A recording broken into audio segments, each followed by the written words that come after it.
If you've ever felt completely overwhelmed by portrait photography, or just at a loss of what to focus on to take you to that next level, then come hang with me. I help guide portrait photographers just like you to stay clear and sharp in camera and with your goals. I'm your host, photographer, educator, and weirdly positive mama of four, Emily Supio. And this is the Stay Focused podcast. Photography advice to help you stay focused.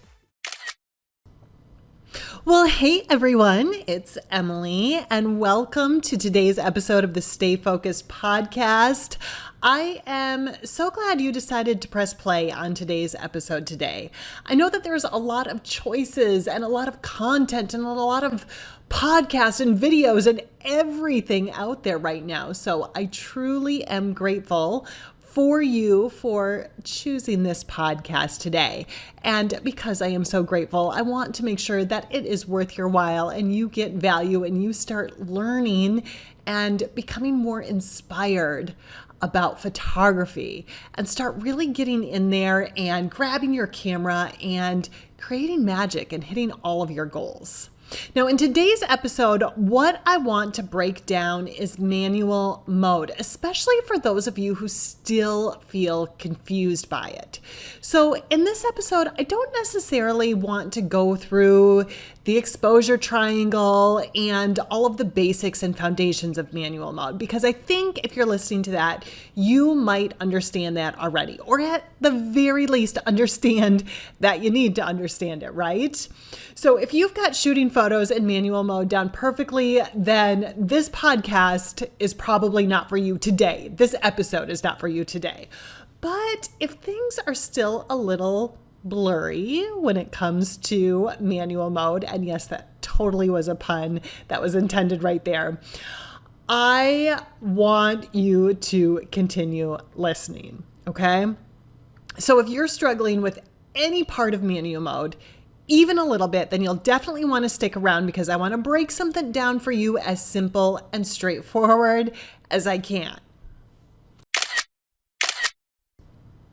Okay, so this is the quick part of every podcast episode where I just fill you in on a couple housekeeping things, starting with your invitation to my free 1-hour class, the 4-step framework to confidently shooting beautiful portraits.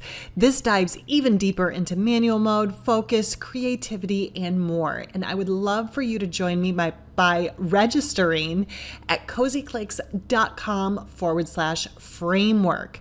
You will find that link and any link that we talk about today in the podcast, in the show notes, or below in the description on whatever podcast platform you are listening from. So if you're not where you can jot down that link super quick, that link should be directly below in the description wherever you are listening. But if you do have a pen and paper handy, cozyclicks.com/framework, and you can join me for a free 1-hour class to help you feel more confident behind the camera so that you take pictures that you love. Okay, cool. So you're still listening. You're here with me. It means you want to learn more. You want to gain control of your camera and really understand manual mode. And you are also not alone. I have so many students, so many photographers that message me wanting to learn more about manual mode. In fact, one of the most frequently asked questions that I get over on Instagram is, what are your settings on that picture? Or can you tell me what settings you picked? Because I want to try them on my pictures. And you know what? Back about, 10, 15 years or so ago, my question to photographers that I probably asked the most was the same thing. I wanted to know their settings. I wanted to decompose their photo, and I wanted to figure out what it was that they were doing so I could do it on my own pictures. And you can raise your hand right now if you have asked that question to a photographer. Maybe not me, that's totally okay, but you've seen a photo you really like and you're like, what were their settings? Because I need my settings to be that way to get a photo that looks like that. Now, if you're driving right now, please don't raise your hand, but you know what I mean, right? Okay, now I don't mind sharing my settings with other photographers at all. I know some people are kind of secretive about it. I don't mind. And I know in the past when I reached out to photographers, there were some photographers that would share with me too. But when people ask me that question and they follow it up with something like, what are your settings? Because I'm learning manual mode and I want to know what to set my camera to. Something along those lines. Okay. I kind of cringe a little bit. Okay. And here's the reason why. And I want you to pay really close attention to this because this might be what the disconnect is right now with manual mode and how you're learning. So you cannot take someone else's manual mode settings and then apply them to your own photo and expect that it's going to look the same. It will not. You will feel let down. You will feel like you are missing something. You will feel like something's not clicking with you, like you're not good enough. And it's when a lot of photographers just get let down and feel like, oh, well, maybe I just need a break, or they quit altogether. And I don't want that to be you. It's just a mistake that a lot of newer photographers make. And here's the reason you can't take someone else's manual settings and apply them to your own photo. It's because each lighting situation is different. And your settings that you pick are dependent not just on the light, but on quite a few different things. And I want to break those things down for you right now. Okay? So let's pretend like you just got your camera out and your kids have some super cute outfits and they're in a great mood and they're begging you to take their picture. Like, that never happens, right? But let's just pretend for a minute like they did. It's a beautiful day outside, perfect lighting. You found a gorgeous location where the light just comes in and it's golden and it's beautiful and your kids are excited for pictures and just imagine the ultimate photo taking experience, okay? This is what you have to think about. You can't just go on that awesome photo experience and grab those settings you found from another photographer's Instagram. What you have to think about when you're in that situation is first, you've got to think about your light. So how is the light when you are shooting? What time of day is it? Is it high noon and there's going to be heavy shadows? Is it the golden hour and the golden light is coming in beautifully from behind trees? What's your location? Is it the beach where, the sun is reflecting off the water? Are you in a downtown area where there's lots of open shade? Are you in a park where there's lots of light filtering through the trees? You've got to think about all of these things when choosing your settings. You also have to think about your subject.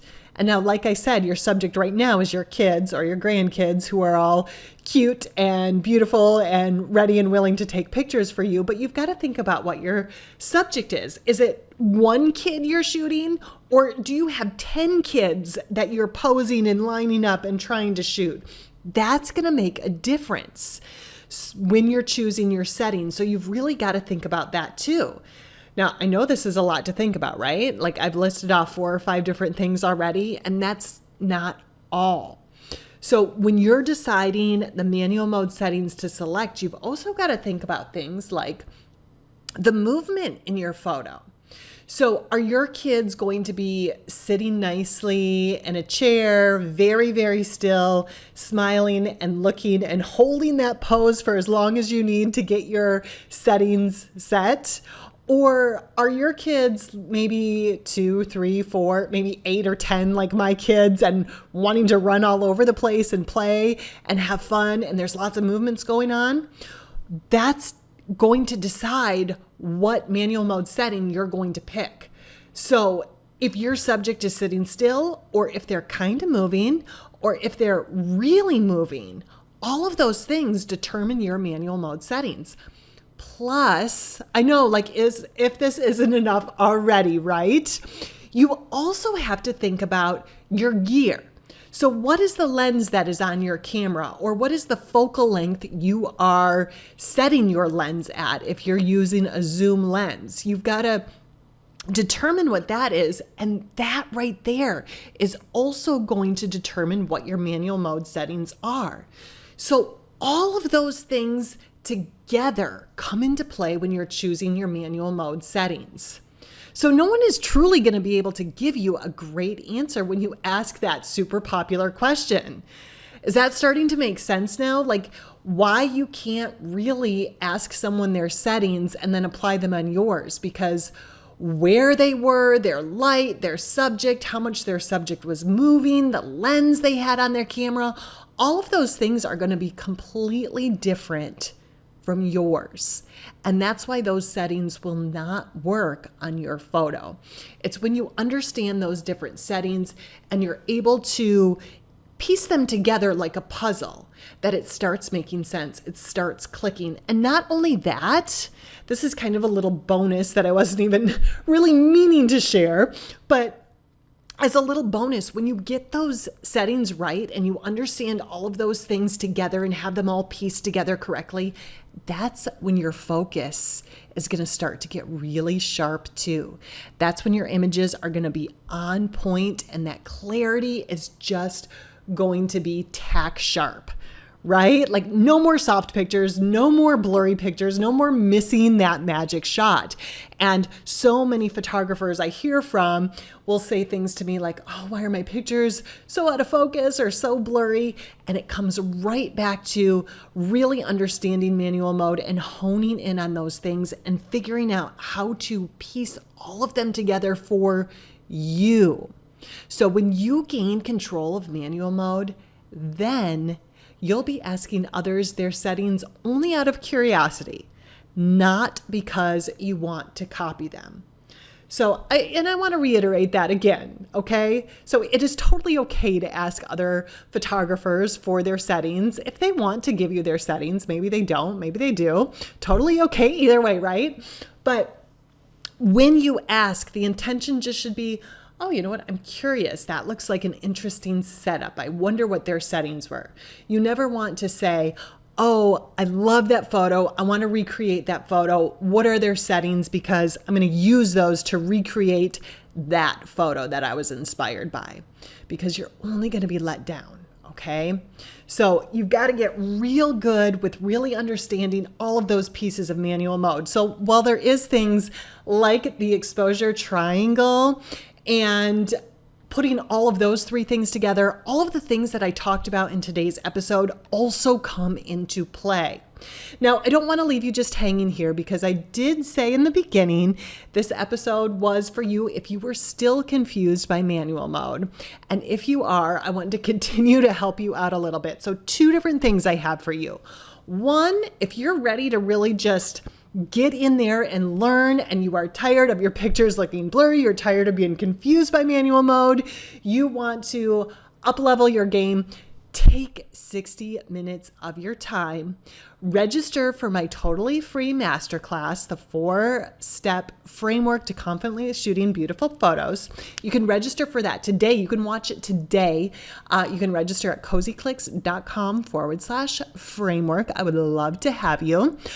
Or if you're thinking, okay, I don't know if I have the time quite yet to invest into a class like that, download my free manual mode handbook, cozyclicks.com/handbook. You'll get it in your inbox immediately, and it will help you break down the different parts of manual mode so you can start piecing that together on your own and feeling more confident.